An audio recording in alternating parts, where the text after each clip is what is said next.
السلام علیکم ورحمۃ اللہ وبرکاتہ۔ دوستو، اللہ پاک سے امید ہے کہ آپ سب دوست بھائی خیریت سے ہوں گے۔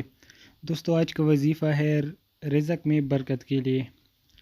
جو شخص روزانہ 100 بار اس کلمے کا ورد کرے گا، اس کی روزی میں برکت ہوگی، عذاب قبر سے بچا رہے گا، موت کے وقت اس کی روح کے جنت میں داخلے کے لیے تمام دروازے کھل جائیں گے۔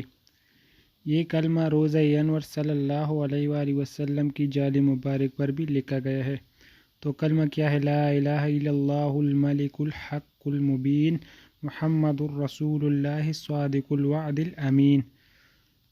تو یہ کلمہ آپ نے پڑھنا ہے، اور ساتھ ہی چینل کو بھی سبسکرائب کریں، ویڈیو کو لائک کریں اور دوستوں کے ساتھ زیادہ سے زیادہ شیئر کریں۔ بیل آئیکن بھی پریس کریں اور اس میں آل پر آپ نے کلک کرنا ہے تاکہ آنے والی ہر ویڈیو کا نوٹیفیکیشن آپ دوستوں کو ٹائم پر ملتا رہے۔ اللہ حافظ۔